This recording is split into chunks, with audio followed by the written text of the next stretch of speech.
As church communicators, we are always looking for tools that help us spend less time making graphics, posting on social media, making and editing videos. But why are we actually doing this? We are trying to spend less time doing these things, but why? It's because we want to spend more time ministering to and connecting with others. While all of the tools are very helpful, there's one thing that we can't automate: connecting with our online audiences. Today, we're talking about not getting engagement on our posts, but giving engagement. Hey friends, welcome to another episode of the Church Juice podcast. Whatever your title or role is at your church, this show is created as a way to help give you the communication and marketing tools, resources, and community that you need to be successful. I'm Brian Haley, and I'm joined by Jeanette Yates, and we are here energizing church communications. Yes, it's like juice for communications. I love it. Did you just figure that out? No, it did take me a while, though. I did have to. Oh, yeah. Me for too. Those of you who are new with us, it took me a while to figure out why we were called Church Juice, but it's like that morning OJ, right? Yeah. We're getting that orange juice in, we're getting those vitamins, those church communication vitamins. But speaking of getting excited and getting energized, we are actually going to be talking about something that this has gotten me pumped up. Brian, for the past couple of weeks, I've been talking about this with you. We are talking about social media engagement, but instead of focusing on how we can create better graphics, how we can write better copy to get more engagement on our posts, we're going to be talking about how we can be engaging with our communities online. Yeah, we are coming back to a new season. It's been off for a few months now, and I'm excited to dive in. We've got some exciting episodes planned, and I know that you, Jeanette, are very passionate about online ministry, right? Social media and all of that. We've talked about it all the time on here. But a few weeks ago, you and I were talking about this idea of target engagement, right? It really got me thinking about what does that actually look like for churches? So I think in what we see in a lot of churches, social media is so overwhelming because, I don't know, I guess it seems like for the return on investment isn't great. Like we get low engagement on our posts, right? People aren't interacting with it. We stream our worship services or whatever, but it's kind of difficult to measure that engagement too. So what does quality engagement look like when we're talking about ministry? And I think a lot of churches are kind of navigating that. And so I'm really excited to talk about this a little bit today and kind of pick your brain a little bit, I guess, about what this idea is.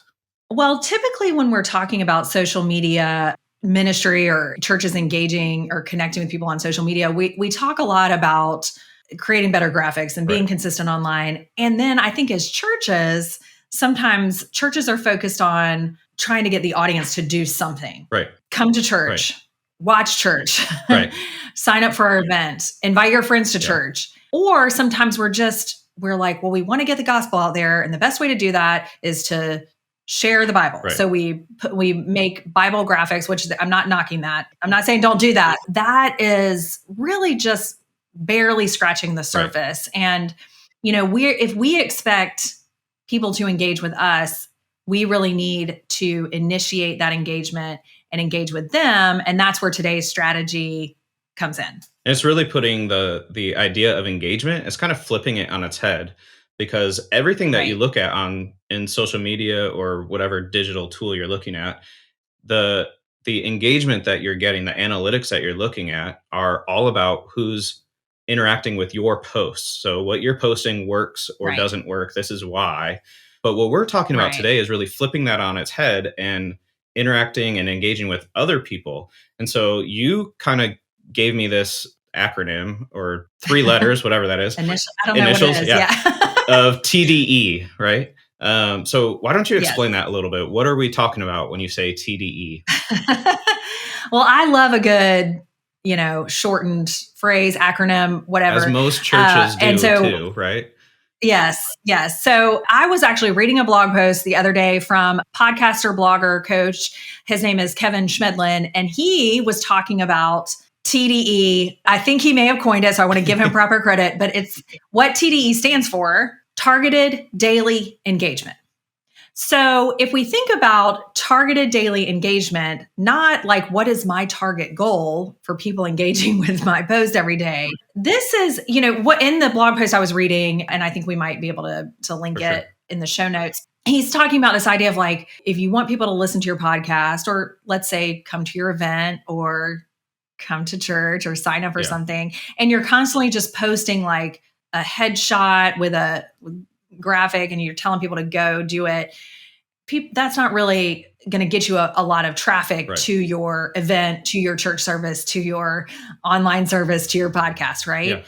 But what he has found the most helpful is this targeted daily engagement, which is where a church leader would spend 15 minutes a day specifically engaging with their audience online. This can come in the form of commenting, liking, connecting with church members. So people that you already are kind of connected with online, but then also connecting with the broader community, around your church as well. And so when I heard him talking about this in his context, I immediately thought about, wow, that sounds a lot like online ministry to me. Absolutely. Right.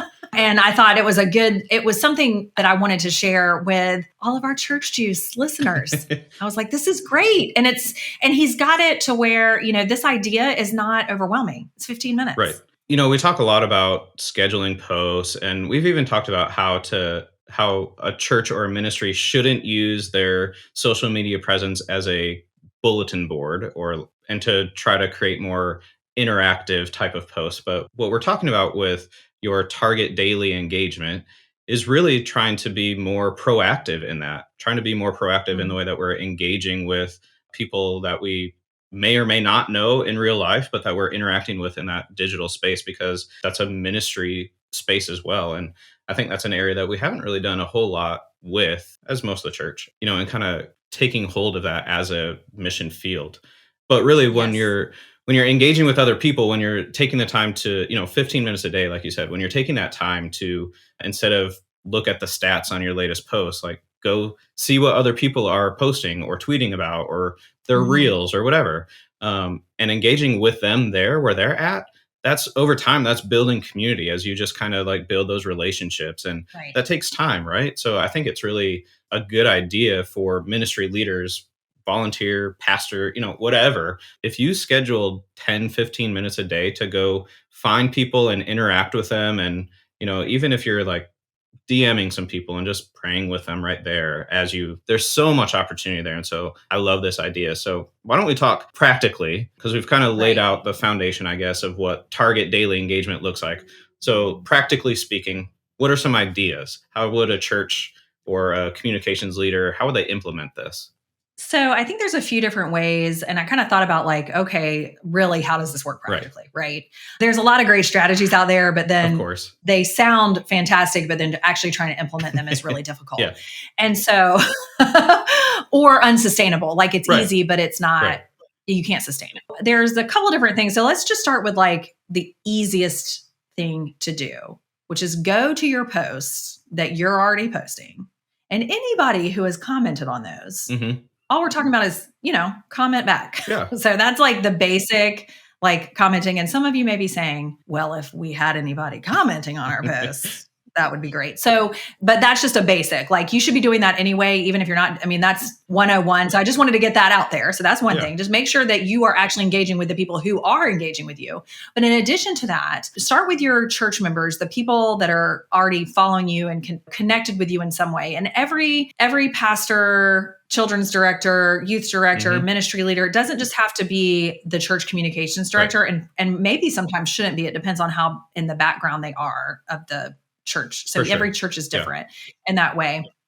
At my church, I was kind of out in the forefront. So people knew I was the one posting the "How can we pray for you" graphic. So when I prayed for them, it wasn't weird. But, if that's not the way it works at your church, then it does need to be a pastor or a ministry leader or somebody that, a ministry volunteer. And it can be all of those people, or start with one. So that's one thing. And then the easiest thing to do, I don't know about you, Brian, but like on my feed, there are people, my church friends, my non-church friends, all that they're like, I'm stressed out. I need prayer, or I need good vibes, or I need, and they're asking for people to pray for them or to give them some sort of encouragement and hope, right? Like, I've got a job interview today. Give me all, sometimes it's not even a prayer. Yes, if somebody asks for prayer, it's a great time to jump in there and offer just like a one sentence prayer. And depending on how well you know them, right, for sure, maybe you DM them. Now, you don't, if that's not, only how connected you are, right? With those people. But, if somebody's saying, hey, pray for me, you see everybody else praying in the comments. As the pastor, as the women's leader, as the men's director, get in there. Right. Get in there and pray for them. Just be part of the community, right? And then also, sometimes this is amazing, but this happens to me all the time on Twitter. So we're kind of talking about Facebook and Instagram usually more likely, but Twitter is my hangout spot. And a lot of times people are like, oh, today it's the Mondayest Friday ever or something, I need to see all the cute puppy gifs I can see, you know, and, people just start, well, it's okay to say, well, they didn't ask for prayer, so I don't want to overstep my bounds here, but I can send them a puppy gift. For sure. It's okay to do that. Like, you can do that. So engage with people. So that's one thing. It's just like that very simple engagement, right?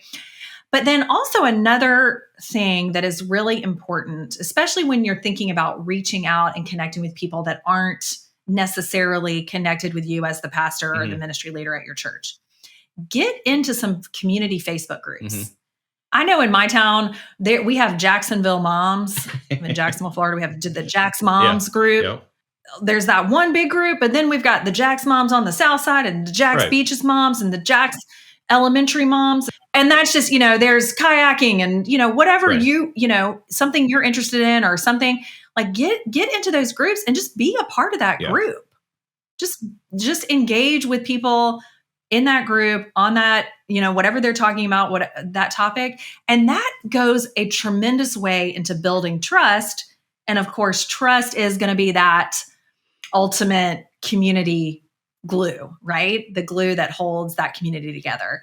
And so I think those are just a couple of ways to practically do that. But again, we're not like, you could, if you didn't have a schedule, this is what most people do, that like they get on Facebook and then 3 hours later, they're still scrolling. I wanted to touch on that. And that can happen.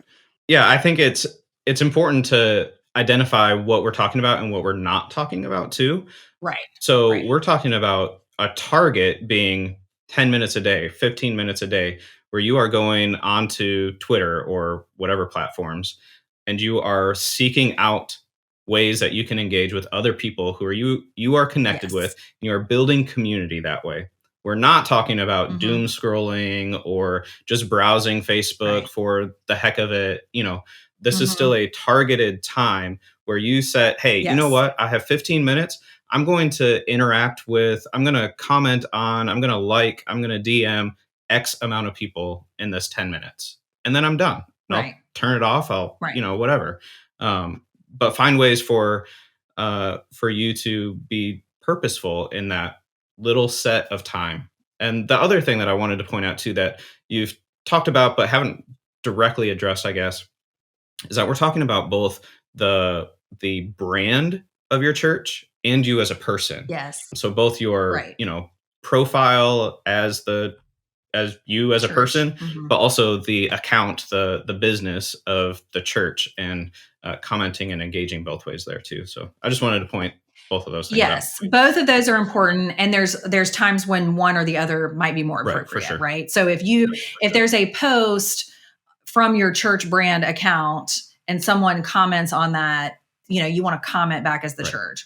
Or, if you have a Facebook group that is about something, that's going to need to be you. Yep. And yes, it is important to also, especially if you're a person that like either hates social media and doesn't like to go on That's kind of me. Or somebody who is prone to wander. That's probably you. You like how I tie in those old hymns. Then setting a timer for 15 minutes, calendaring it. So putting it on your schedule right before lunch, right after lunch, whatever, setting a timer and doing the targeted engagement for 15 minutes. And, hopefully you'll find the need to expand that time because people start engaging back with you. Right. But you don't have to. So if you comment on someone's, thing for prayer, that may be a kind of thing where you can just like touch back on that later. Or if somebody replies back to your prayer, you do kind of have to keep an eye on it, but it's not something that you have to like have hovering over your shoulders. Yeah. But again, if you're not a person like I don't need to set a timer. I'm there. I'm all the way there. Like I don't need push notifications because it's always open. So it's fine. But for those of you who don't do that, then set a timer for 15 minutes for that targeted daily engagement, and then maybe set a timer for 5 minutes later that day to just circle back and see if anybody re-engaged with you, right? And then just do it that way. I also would say too that having multiple people, and there may be some people at your church, some ministry leaders at your church that are better at it than you, and it's okay too to have them. If you're really like I don't even have a Facebook. Right. That's okay. Then maybe this is not the strategy for you, but maybe it's a strategy for somebody else on your team. One more thing I did want to say before we wrap up is, when I used to speak with youth and parents once I started working in the church as a church communicator, everybody wanted to talk to me about like, well, how do we, keep our youth from getting poisoned by social media, which, that's a whole separate podcast. But one of the things I said is like, let's show our kids how to behave just like we do in the real world. Let's show them how to behave on social media. And one of the things that we did talk about is instead of going online to see what you can get from other people or what, I posted something, I want to go see how many likes I have, right? I want to see how many people commented on my post. Instead of going into social media like that, let's open up social media saying to ourselves, who can I go love today? Who can I go comment, encourage today, compliment, all of that kind of stuff, and have it be a positive and intentional time. Yeah. Which is awesome. Yeah. And so I think that that's kind of what this is on a kind of a church communications level. It's that same kind of idea of like, let's open up social media for 15 minutes a day and say, okay, who is God going to put here for me in my feed? Or who do I already know needs encouragement? I can go search their name. But let's just open it up and see what happens for 15 minutes. I love it.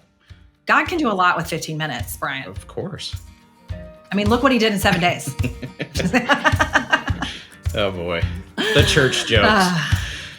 All right. I know. Well, thank you for even mentioning this to me. When we first talked about it, it's been something that's been on my mind and something that I'm trying to be better at. I need to actually put it on my schedule every day or, whatever.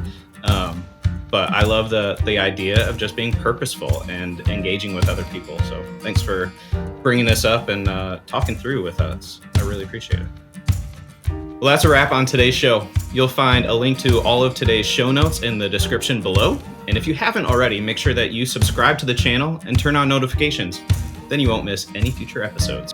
On behalf of Church Juice and everyone at Reframe Ministries, thanks for watching.